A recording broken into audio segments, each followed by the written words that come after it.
Horror media has been with humanity since the dawn of time and ever since storytelling could possibly ever exist.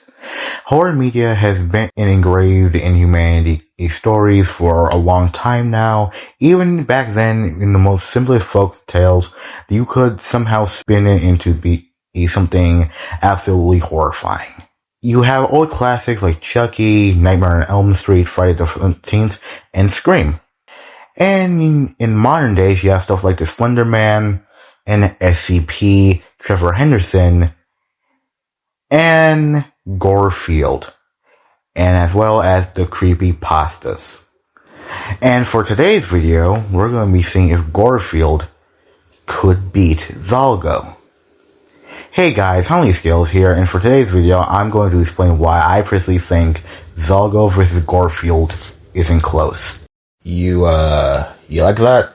Because, I've always had the same intro, so I want to start doing more different stuff, so if you like that, please let me know so I know that I can do that more. But anyways, enough of my yapping, let's get this video started. Alright, one more thing, and I promise the video will start. Before we start, I should probably say we're going to do like a small composite for Gorefield and Zolgo, since I just think that would be more interesting for both characters. So we're just going to be doing all the stuff Lumpy Touch has for Gorefield, and basically for Zolgo, I'm just going to be using all the stuff I have of him. So, that's it. Let's get this video started, because I'm taking up a lot of time. Okay, starting this off, we have Gorefield, and I'm going to be honest, Gorefield cannot be that scary, because, come on, it's literally just Gorefield. How scary can he actually be? Jesus Christ. Oh my god, okay. That's disturbing, but, yeah. Now let's get this started. No one really knows where Gorefield comes from. Some say he's a parasite that took over Garfield's body. Some say that he's an elder's god that just been pretending to be John's pet since he has a fascination with John. Some say he's a god. Some say that Gorefield is just a being that exists just so he can torture John. No one truly knows why Gorefield is here or where he came from. But that doesn't matter, since it's theorized that in every universe, John and Gorefield are destined to be together. There's non-romantic sense. Stop that, I'm looking at YouTube. I'm looking at you weirdos on the internet who will take that out of context. Stop it. They are theorized to be stuck together in every universe in an infinite multiverse. So, yeah, John is basically fucked since he's stuck with Gorefield forever. But, yeah, we're talking about Gorefield. How about we see how powerful he is and what his abilities are? In fact, let's start with his ability. The lesser variants of Gorefield are able to do pretty impressive things like regenerate, warp reality, survive in space, shapeshift on multiple degrees, fly, absorb and assimilate people. And other variants of Gorefield can do a lot more, but we're not going to get into them until later on. But yeah, base Gorefield is able to do those things. Gorefield is also able to survive getting shot by a shotgun and even survive nuclear blast, which would be around city level, but you can get him way higher than that if you use statements like him being a threat to the world, and even him being able to eat the universe, which would get him all the way from city level to planetary to even universal. So yeah, we have universal Gorefield at base. Cool. But you can get him way higher than this. But before we do that, I just want to ask one simple question. What's your zodiac sign? Why am I asking this, you ask? Well, that's because we have to go over the variants of Gorefield, which are tied with the zodiac signs. And basically, which zodiac sign you have is basically what Gorefield you get. And we're going to be using these Gorefields in our little composite Gorefield we have going on. We have Aries who can manipulate and control dreams and even double their stats while in them, which ends up draining the life of the person they're in the dreams of. Taurus can trade knowledge and remove other knowledge permanently in a form of trade. We have Gemini who can turn into other beings and draw them mad. Cancer can cause people to be filled with overconfidence, making them believe they can do anything. Leo can make beings come back from the dead and attack other people he wants them to.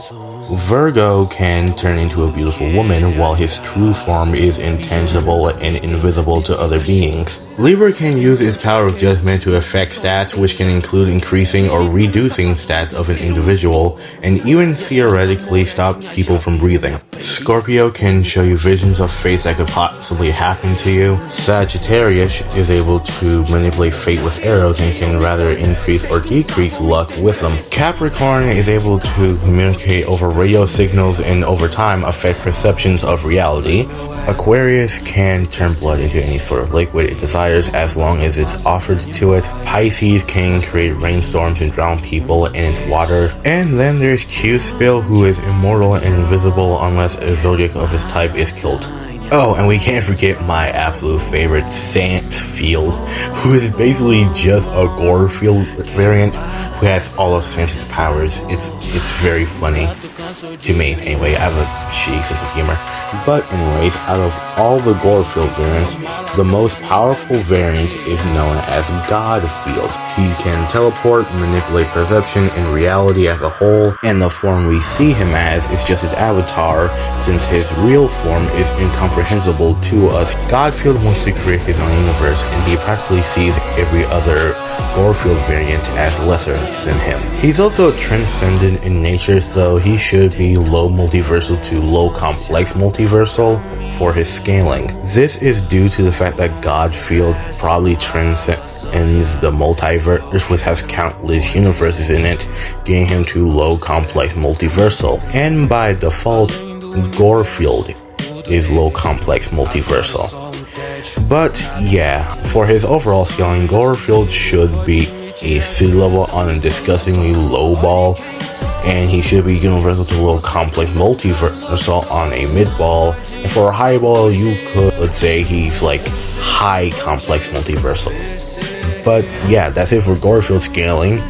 Let's get on to the demon of creepypasta, Zolgo. Zolgo isn't exactly a being, but he's more of an idea. It's theorized that Zolgo is the embodiment of chaos and has existed longer than creation has itself. Zolgo has gone by many titles and has taken many different forms throughout his years of existing. Some comprehensible but still abstract, and others are absolutely fucking horrific. Like, look at this. Who the hell would look at that and say, oh, that's cool, or think that it's hot? I know some of you freaks would, because you're a bunch of weirdo freaks, but don't worry, we're all freaky here.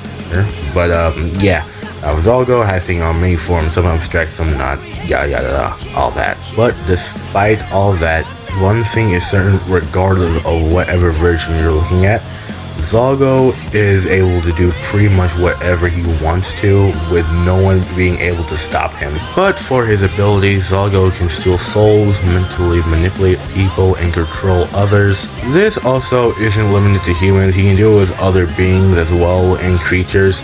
I wonder if this is going to be important later on, but you know what, who cares. He can manipulate reality however he please, grow beyond the size that can dwarf stars. He can summon the undead, he can travel through dimensions, and even remove concepts outright. And he can do a lot more, a lot. Like, there is basically a lot of stuff he can do that I haven't even scratched the surface of. But yeah, he can just do a lot of shit. In fact, the things he can't do is a lot shorter. But out of all of his abilities, the most important thing to mention are his 7 mouths.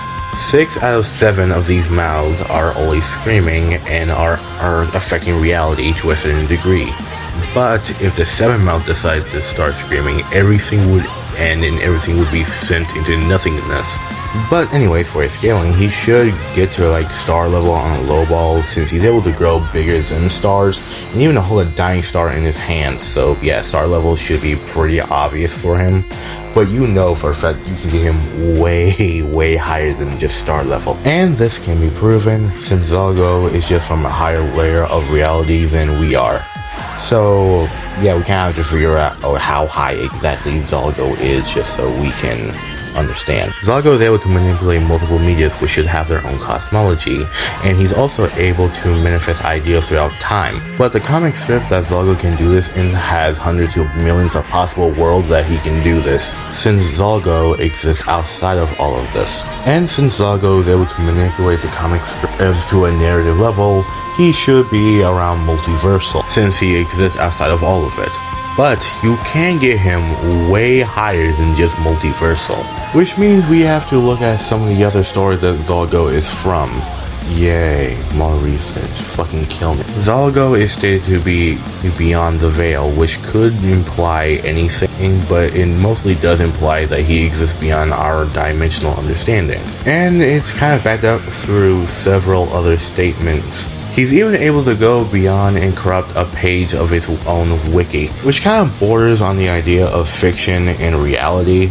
But if you want to learn more about how powerful Zolgo is, we gotta get to reading in the Library of Eternity. The library is stated to be able to exist at the highest point of eternity. It can only be destroyed by a non-omnipotent force. And Zolgo, our favorite demon boy, is able to destroy it. With the library being infinite in length and having infinitely sized shelves, that transcends the infinite stories, which transcend their infinite pages, which transcend each other from every page moving forward. And for those who have zero clue what the hell I'm talking about, I'm basically saying there are infinite infinities that transcend infinite infinities more. Oh my god, I fucking love Paris Kelly so much, man. And I say that because this gets Zolgo to high outer versal.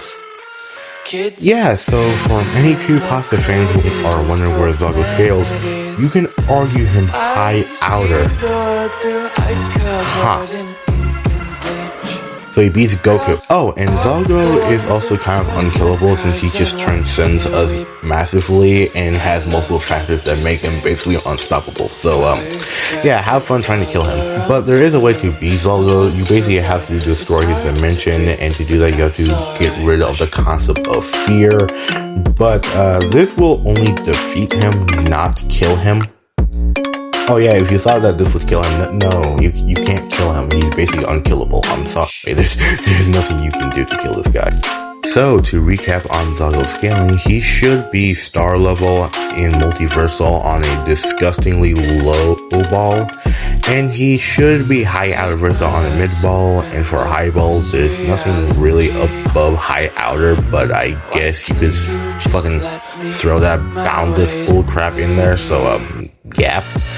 But regardless, Zalgo is high outer. Okay, we're finally done scaling the characters, and I'm just gonna be blunt. The moment Gorefield tries to even touch Zalgo, Zalgo's gonna use him like a clean sock in a college dorm room. Be pretty obvious if you've been paying attention, but Gorefield doesn't stand a chance against Zalgo. Since Gorefield is nowhere nearly as high as Zalgo is in both scaling and dimensional existence, since Zalgo just exists on a way higher dimensional plane than Gorefield does.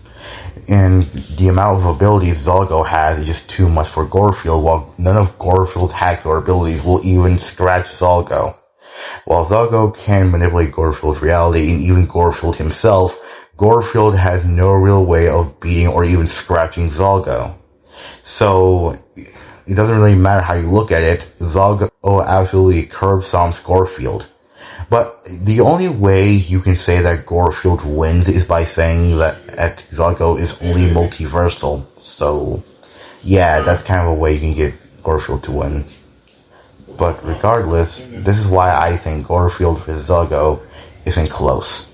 Thank you for watching. If you liked this video, please like, comment, and subscribe. And if you have any recommendations, please let me know so I can potentially do them. And if you do have any recommendations and do ask me to do something, I will try my best to do it.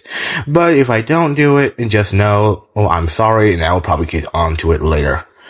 But anyways, I honestly can't say thank you enough for watching my video, but thank you. But anyways, I'm Huntley Scales, and I'll see you around. Later. It's the dirtiest thing that I've ever done. Falling to sleep with you. What a dangerous thing that I through. If you can cross your heart and hope to die, then I can learn to live and love the lie that falling in love with you is the dirtiest thing, the dirtiest thing. I've got plenty dirty laundry here, it won't disappear. Made some bad decisions, now I wanna